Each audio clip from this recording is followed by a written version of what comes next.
कर्मों का फल। एक छोटे से गांव में गंगा नाम की एक बुजुर्ग माँ रहती थी।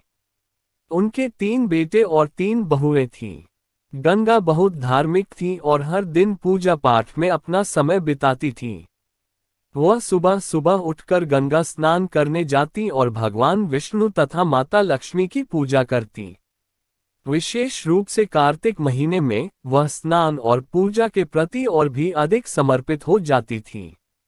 इस दौरान वह माखन मिश्री, दही मिश्री और तुलसी के पत्तों का भोग भगवान को अर्पित करती और फिर प्रसाद अपने अड़ोस पड़ोस में बांटती थी। गांव के लोग उनकी पूजा पाठ की बहुत इज्जत करते थे। गंगा का ये नियम था कि कार्तिक महीने के हर दिन गंगा स्नान करना और पूजा करना। कार्तिक पूर्णिमा के दिन वह विशेष रूप से गंगा स्नान के लिए जाती और बड़े प्रेम से भोग बनाकर भगवान को अर्पित करती। लेकिन उनकी तीनों बहुओं को ये सब बिल्कुल पसंद नहीं था। वे अक्सर उनकी आस्था का मजाक उड़ाती और प्रसाद खाने से मना कर देती। वे कहती, इसमें तुलसी के पत्ते हैं, हम यह नहीं खा सकते। ये सब दिखावा है। ये सब सुनकर गंगा बहुत दुखी होती, लेकिन उन्होंने कभी किसी से कुछ नहीं कहा और चुपचाप अपनी पूजा करती रहीं। गंगा का पति कुछ समय पहले ही गुजर चुका था, इसलिए अब वह अकेली थी। उनके बेटे भी अपनी पत्नियों के कहने में आकर उनसे दूर हो गए थे। अब वह सिर्फ अपनी पूजा पाठ में ही मन लगाती और पड़ोसियों में प्रसाद बांटती। लेकिन उसकी तीनों बहुओं को ये सब बिल्कुल भी पसंद नहीं था। वे अक्सर कहती, ये सास जब देखो तब पूजा पाठ में लगी रहती है, अनाप शनाप खर्च करती है, पंडितों को बुलाती है, दान पुण्य करती है। अगर यह मर जाए तो अच्छा हो, कम से कम ये खर्चा तो बचेगा। बूढ़ी माँ गंगा ने अपने तीनों बेटों को बड़े प्यार से पाला था। उसने और उसके पति ने मिलकर उनकी परवरिश की थी, हर सुख दुख में उनका साथ दिया था। लेकिन अब जब उससे अपने बेटों की सबसे ज्यादा जरूरत थी, तब वे उससे मुंह मोड़ चुके थे। गंगा माँ दिन रात भगवान से प्रार्थना करती और अपने बच्चों के लिए आंसू बहाती। वह कहती, हे भगवान, मैंने तो कभी किसी का बुरा नहीं चाहा, फिर मेरे साथ ऐसा क्यों हो रहा है। एक दिन गंगा माँ भगवान विष्णु और माता लक्ष्मी के सामने बैठी प्रार्थना कर रही थी। उसकी आंखों में आंसू थे और वह भगवान से कह रही थी, हे भगवान, मुझे इस दुख से मुक्ति दिलाओ, मेरे बच्चों का भला करो और उन्हें सही रास्ता दिखाओ। गंगा माँ ने अपनी पूजा पाठ और दान पुण्य के नियमों को कभी नहीं छोड़ा, चाहे स्थिति कैसी भी रही हो।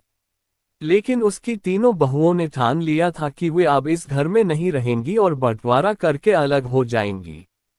वे सोचती थी कि अगर हम अलग हो जाएं तो अपनी मर्जी से रह सकेंगे और सास की पूजा पाठ के खर्चे से भी बच सकेंगे। तीनों बहुओं ने एक दिन आपस में बात की और बंटवारे की योजना बनाई। उन्होंने अपने पतियों को ये बात मनवानी शुरू की कि अब हमें अलग हो जाना चाहिए। छोटी बहू ने अपने पति से कहा, देखिए, बड़े भैया के बच्चे अब बड़े हो रहे हैं और हमारे बच्चे अभी छोटे हैं। हमें उनके भविष्य के लिए बहुत मेहनत करनी है, बच्चों को अच्छी शिक्षा देनी है। अगर हम अलग हो जाएंगे तो अपने बच्चों की देखभाल अच्छे से कर पाएंगे। और फिर सास का खर्चा भी तो बहुत है, हर समय पूजा पाठ में लगी रहती है और बहुत पैसा खर्च करती है। मंझली बहू ने भी अपने पति को समझाया, देखिए, अब बंटवारा हो जाना चाहिए। हम अपनी मर्जी से रहेंगे, जो खर्च करना है, जो नहीं करना है, वो हम खुद तय करेंगे। सास के नखरे और खर्चे अब बर्दाश्त नहीं होते। हमें अलग रहकर अपने बच्चों का ध्यान रखना है।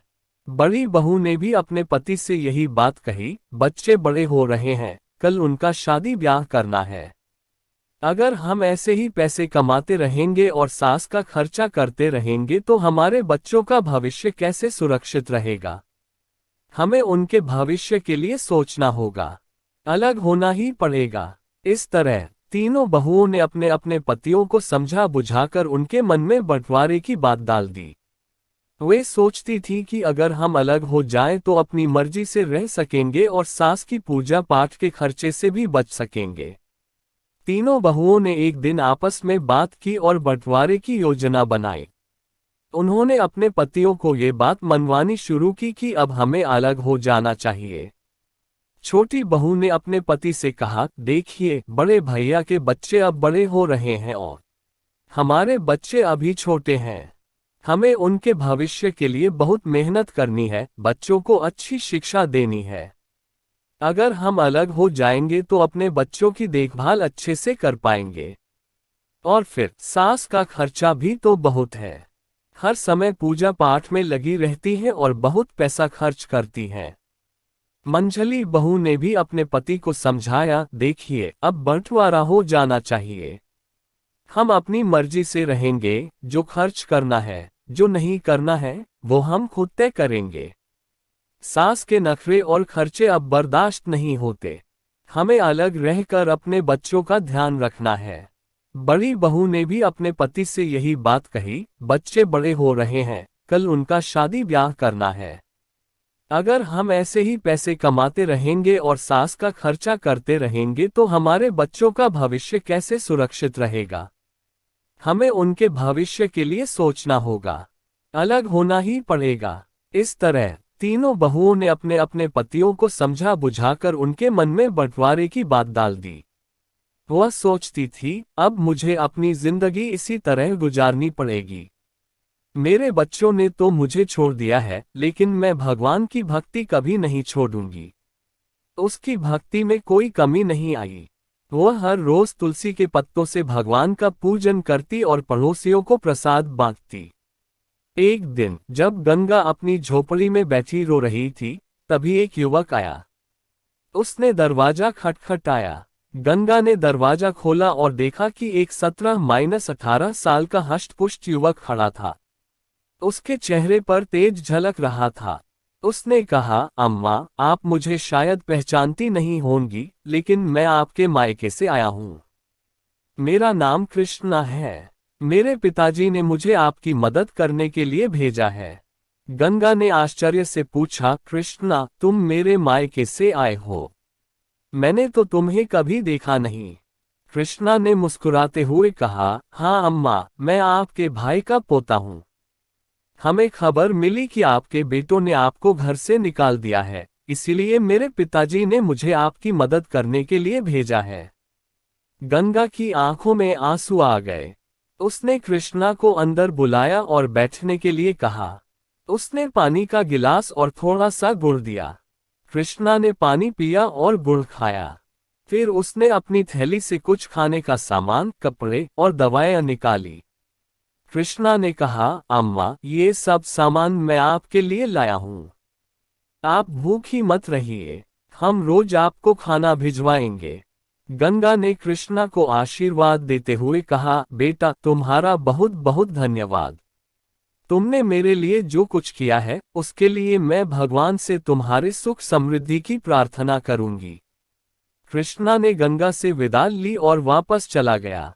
गंगा ने अपने भगवान का धन्यवाद किया और मन ही मन सोचा, भगवान ने मेरी प्रार्थना सुन ली। अब मैं भूखी नहीं रहूंगी। अब गंगा को रोज खाना मिल जाता था। वह पहले की तरह ही भोग बनाकर भगवान को चढ़ाती और पड़ोसियों को प्रसाद बांटती। लेकिन उसकी तीनों बहुओं को ये सब देखकर बहुत जलन होती थी। वे सोचती, ये बुढ़िया आखिर कहाँ से इतना खाना ला रही है? इसके पास तो कोई कमाने वाला भी नहीं है, फिर यह इतनी तंदुरुस्त कैसे हो रही है? तीनों बहुएं गंगा की सेहत देखकर कुंठित हो उठी। वे सोचती, बुढ़िया को हमने इसलिए अलग किया था ताकि वह भूखी प्यासी जल्दी मर जाए, लेकिन ये तो और तंदुरुस्त होती जा रही है। एक दिन बहुओं ने फैसला किया कि वे गंगा की झोपड़ी में जाकर पता लगाएंगी कि वहां आखिर क्या हो रहा है। अगले दिन जब गंगा गंगा स्नान के लिए गई हुई थी, तभी तीनों बहुएं उसकी झोपड़ी में घुस गईं। गंगा की झोपड़ी में घुसकर तीनों बहुओं ने देखा कि वहां दाल, चावल, आटा, मसाले, सूखे मेवे और कई तरह का अच्छा खाना भरा हुआ है। ये देखकर वे हैरान रह गईं। आपस में बातें करने लगी, ये बुढ़िया इतनी चालाक निकली। हमें तो लगा था कि यह भूखी प्यासी मर रही है, लेकिन यहाँ तो हर चीज का भंडार है। बड़ी बहू ने गुस्से में कहा, इसने जरूर हमारे घर से चोरी करके ये सब जमा किया है। हम काम में लगी रहती थी और यह चुपके चुपके अपना घर भरती रही। अब इसे सबक सिखाना होगा। मंझली बहू ने भी अपनी नाराजगी जताते हुए कहा, हाँ, हमें इसे मजा चखाना चाहिए। देखते हैं इसने यहाँ क्या क्या जमा किया है। छोटी बहू ने भी सहमति जताई, सही कहा, हमें इसके खिलाफ कुछ करना होगा। तीनों बहुएं झोली भर भर कर सामान अपने घर ले जाने लगी। जैसे ही उन्होंने खाने का सामान उठाया, उन्होंने देखा कि उसमें तुलसी के पत्ते हैं। गुस्से में आकर उन्होंने तुलसी के पत्ते नाली में फेंक दिए।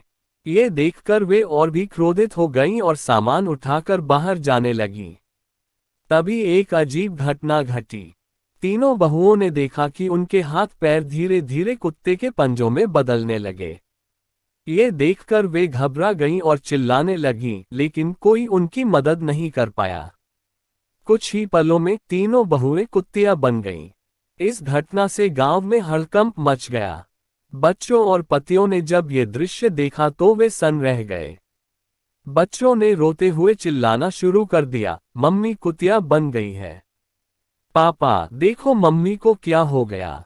तीनों बहुओं के पति भी यह समझ नहीं पा रहे थे कि यह सब कैसे हो गया। उन्होंने कोशिश की कि कुतिया को घर से बाहर भगाएं, लेकिन वे जाने को तैयार नहीं थी। वे अपनी भाषा में कुछ कहने की कोशिश कर रही थी, पर कोई उनकी बात समझ नहीं पा रहा था। बच्चों का रोना बिलखना जारी था और पतियों की आंखों में भी आंसू थे। उन्होंने बच्चों को संभालते हुए कहा, चलो, अब कुछ नहीं किया जा सकता। हमें माँ का इंतजार करना होगा। शायद वही कोई हल बता सके। गांव के लोग भी इस अजीब घटना को देखकर हैरान थे। सबने मिलकर निर्णय लिया कि गंगा माँ के लौटने का इंतजार किया जाए, शायद वही कुछ समाधान बता सके। गंगा माँ अब अपनी दिनचर्या में थोड़ी राहत महसूस कर रही थी। कृष्णा रोज उनके लिए खाना छोड़ जाता था और गंगा माँ भगवान को भोग लगाकर पहले की तरह प्रसाद बांटती थी। लेकिन उन्हें इस बात का कोई अंदाजा नहीं था कि उनके घर में क्या चल रहा है। उन्हें यही लगता था कि सब कुछ सामान्य रूप से चल रहा है। इधर तीनों बहुएं कुतिया बनकर घर के आंगन में बैठी थीं। उनके पतियों को अब घर के सारे काम खुद करने पड़ रहे थे। वे बेहद परेशान थे और अपनी पत्नियों के फिर से इंसान बनने का इंतजार कर रहे थे। गांव के लोग इस अजीब घटना से हैरान थे। सबका कहना था कि यह सब गंगा माँ की भक्ति और तपस्या का फल है। कुछ लोगों ने गंगा को गंगा स्नान के लिए जाते हुए देखा। उन्होंने सोचा, अब उसे सारी बात बतानी चाहिए। वे उसके पास गए और बोले, माँ, तुम्हारे घर में कुछ अजीब हो गया है। तुम्हारी तीनों बहुएं कुतिया बन गई हैं। ये सुनकर गंगा को बहुत आश्चर्य हुआ। उसने सोचा, ये कैसे हो सकता है। उसने तुरंत गंगा स्नान किया और घर की ओर लौट पड़ी। उसके दिल में बहुत सारी आशंकाएं थीं। वह भगवान से प्रार्थना कर रही थी, हे भगवान, मेरे घर की रक्षा करना और मेरे बच्चों को सही रास्ता दिखाना। जब गंगा घर पहुंची तो देखा कि गांव के लोग उसके घर के सामने इकट्ठा थे। उसने पूछा, क्या हुआ? यहाँ इतनी भीड़ क्यों लगी है? गांव वालों ने उसे पूरी घटना बताई। गंगा ने अपने बेटों को बुलाया और पूछा, ये सब कैसे हुआ? तुम लोगों ने क्या किया? बेटों ने रोते हुए अपनी माँ को सारी कहानी सुनाई। उन्होंने कहा, माँ, हमसे बहुत बड़ी गलती हो गई। हमारी पत्नियों ने आपके सामान को नाली में फेंक दिया था और उसी समय वे कुतिया बन गईं। अब हमें नहीं पता कि उन्हें कैसे ठीक करें। गंगा ने अपने बेटों को दिलासा दिया और कहा, भगवान सब ठीक करेंगे। गंगा ने अपने भगवान से प्रार्थना की और समाधान मांगा। उसने सोचा कि शायद किसी साधु बाबा के पास इसका उपाय होगा। उसी समय एक साधु बाबा गांव में आए। गंगा ने उन्हें अपने घर बुलाया और पूरी स्थिति बताई। साधु बाबा ने ध्यान से सुना और कहा, ये सब तुम्हारी भक्ति और तपस्या का फल है, लेकिन चिंता मत करो, इसका उपाय भी है। गंगा ने पूछा, बाबा, कृपया मुझे उपाय बताएं। मैं अपने बच्चों को इस हालत में नहीं देख सकती। साधु बाबा ने बताया, तुम्हें कार्तिक महीने में विशेष पूजा करनी होगी। तुम्हारे स्नान के पानी से तुम्हारी बहुओं को नहलाना होगा और ब्राह्मणों को भोजन कराकर उनके झूठे भोजन को बहुओं को खिलाना होगा। इससे वे अपने असली रूप में वापस आ जाएंगी। गंगा ने साधु बाबा का धन्यवाद किया और अपने बेटों को उपाय बताया। बेटों ने कहा, माँ, हम तुम्हारी हर बात मानेंगे। इस उपाय को पूरा करेंगे। गंगा ने कार्तिक महीने की विशेष पूजा की तैयारी शुरू कर दी। उसके तीनों बेटे और गांव के लोग भी मदद करने लगे। बेटों ने मिलकर पूजा का सारा सामान इकट्ठा किया और भगवान के लिए भोग बनाने की व्यवस्था की। हर सुबह गंगा स्नान के लिए जाती और स्नान के पानी को एकत्रित करती। फिर वह भगवान विष्णु और माता लक्ष्मी की पूजा करती और पड़ोसियों को प्रसाद बांटती। इस बीच गंगा की तीनों बहुएं अब भी कुतिया के रूप में घर के आंगन में बैठी रहती थीं। उनके पतियों को घर के सारे काम करना पड़ते थे। बच्चों को अपनी माताओं की बहुत याद आती थी और वे अक्सर रोते हुए अपनी दादी से पूछते, दादी माँ, कब ठीक होंगी हमारी माँ? हमें हमारी माँ वापस चाहिए। गंगा बच्चों को दिलासा देती और कहती, बच्चों, भगवान सब ठीक करेंगे। धैर्य रखो और प्रार्थना करो। बच्चों को शांत करने के लिए गंगा उन्हें कहानियां सुनाती और उनके साथ समय बिताती।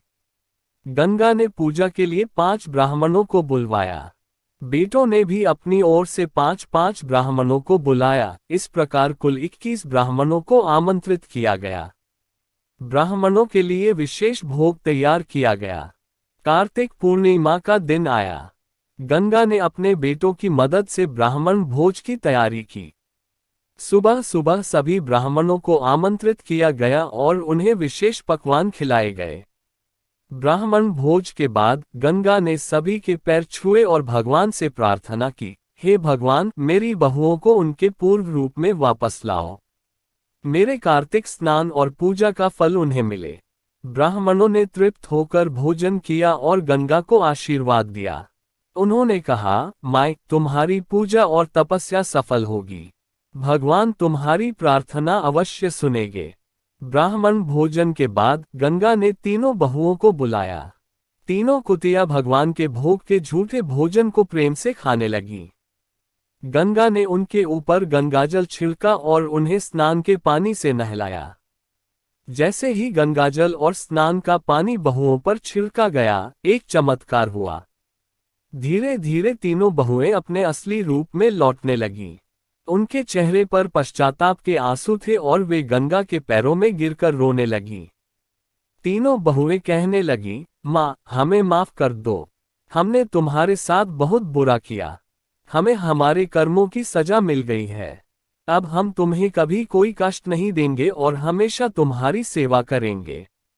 गंगा ने उन्हें गले लगाया और कहा, बच्चों, भगवान ने तुम्हें माफ कर दिया है। अब तुम लोग सच्चे दिल से भगवान की भक्ति करो और अपने कर्मों को सुधारो। तीनों बहुओं ने गंगा से वादा किया कि वे अब हर साल कार्तिक स्नान और पूजा करेगी और कभी भी गंगा का अपमान नहीं करेगी। इस प्रकार पूरे परिवार ने मिलकर भगवान की पूजा की और प्रसाद बांटा। तीनों बहुओं के अपने असली रूप में लौटने के बाद घर में एक नई ऊर्जा और शांति का माहौल बन गया। गंगा की भक्ति और तपस्या ने पूरे परिवार को एक नया जीवन दिया।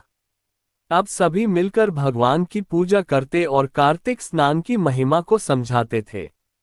गंगा ने अपने बेटों और बहुओं को भक्ति और सेवा का महत्व सिखाया।